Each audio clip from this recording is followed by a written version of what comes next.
listening to Make It, the indie film podcast. Welcome to Summaries. Let's dive in. Today we're doing a deep dive into an amazing interview from the Make It podcast with the indie film producer Chris Connor. Right, and Connor's got, over 20 years in the business. He's worked in film, political campaigns, advertising, all fields that are all about being seen. Exactly, and that's what's so interesting. Our mission today is really to pull out the wisdom he's gained over all that time.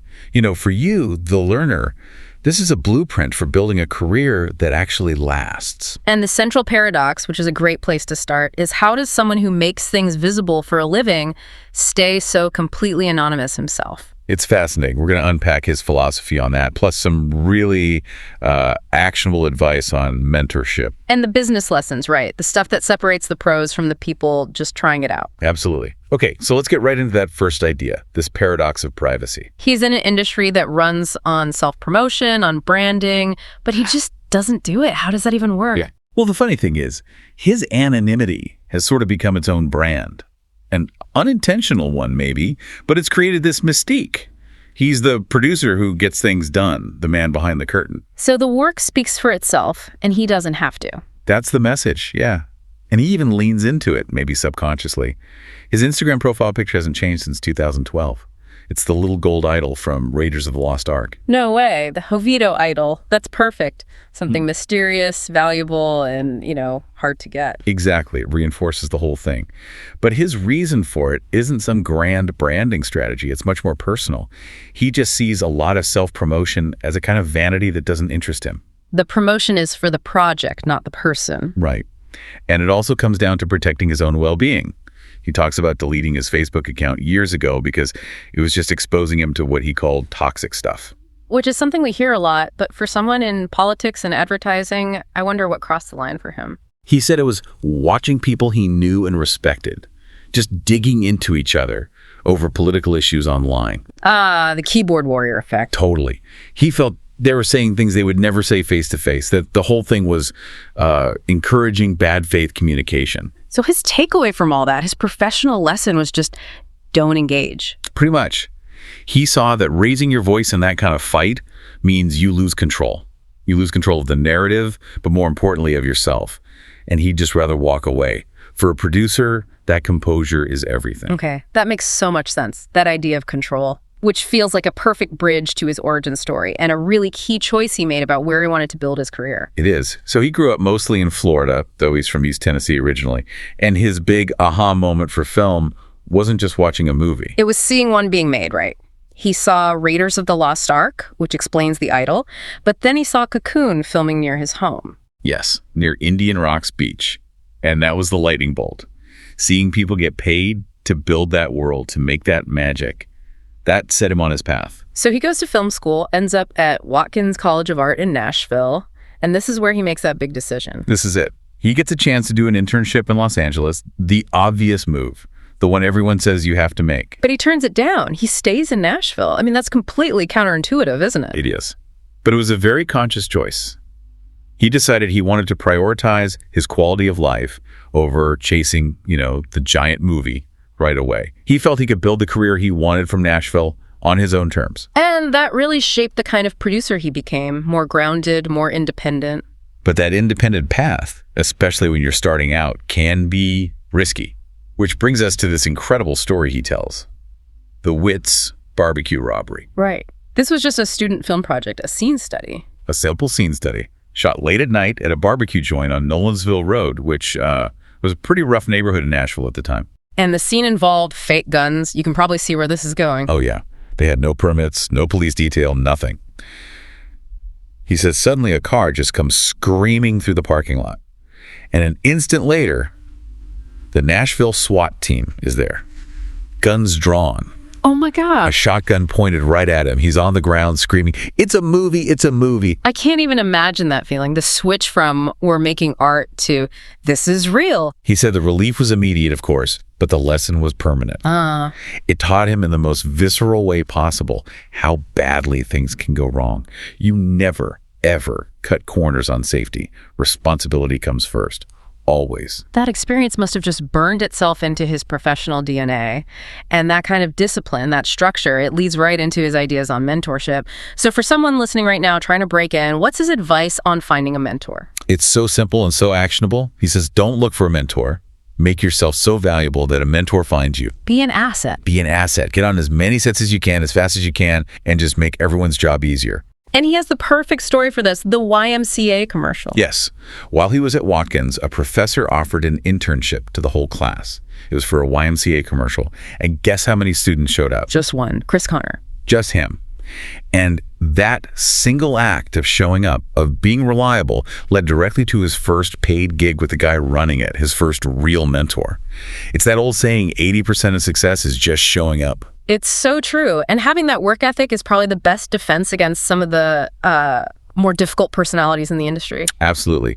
He tells this story about being a second AD, which is a super high-stress job managing all the background actors. Air traffic controller of the set. Basically, yeah.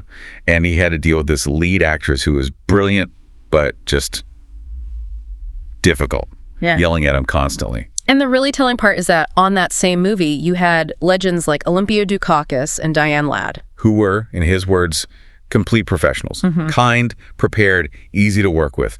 It just showed him that the bad behavior wasn't a requirement for talent. It was a choice. So how did he handle it? When she would yell at him, what was his technique? He said he would just shut off fundamentally. Yeah. He wouldn't let the anger in. He'd stay totally calm, say, yes, ma'am, and then just walk away and do the job. Which goes back to his philosophy about losing control. Exactly. He believes that yelling is a sign that someone isn't actually that good at what they do.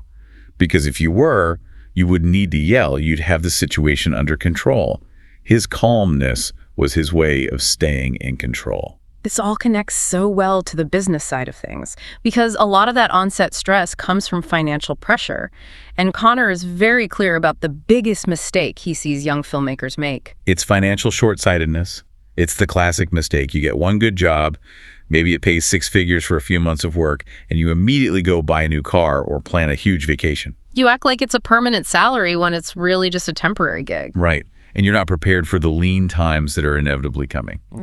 So his advice is all about financial discipline. You have to save, you have to prepare. Because that financial security is what buys you freedom. It buys you the single most powerful tool in a creative career. The ability to say no. To say no to a project you know will be a nightmare or one that compromises your vision.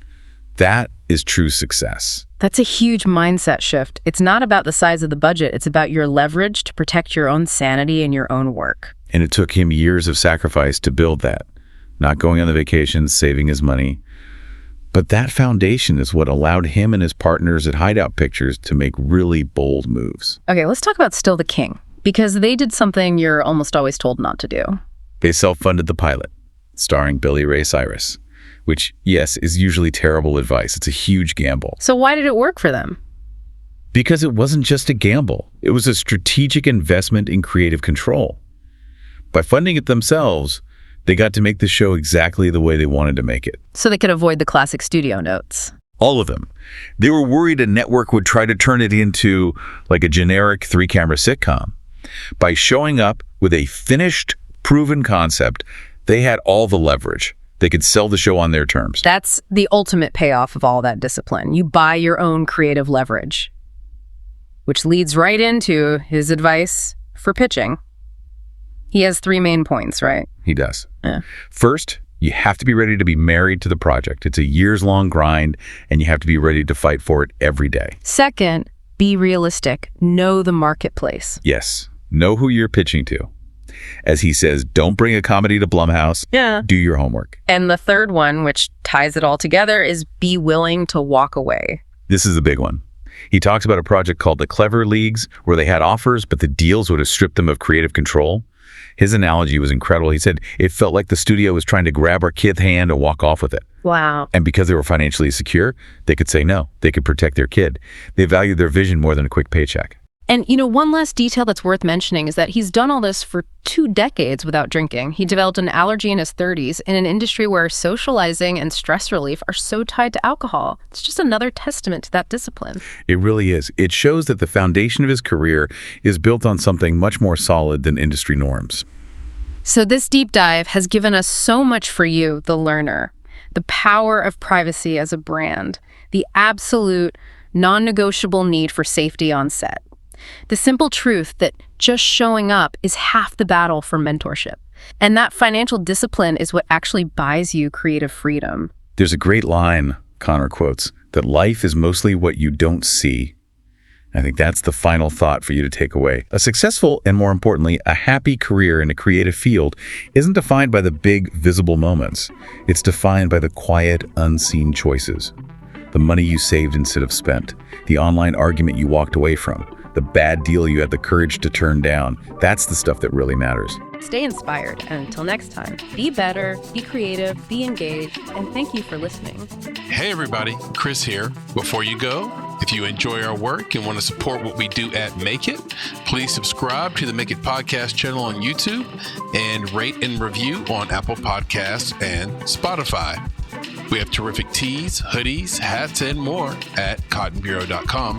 Just search for the Make It Podcast and our store will come right up. If you have feedback for us, email us at contact@bonsai.film or find all things Make It at our Beacons AI site at www.themakeitpodcast.store. You can also follow us on Instagram, TikTok, and X at _Make It Podcast. You can find us on Facebook just by searching for The Make It Podcast. And until next time, and on behalf of the team at Make It, be better, be creative, be engaged, and thank you for listening. Es que pasó, no te lo llené.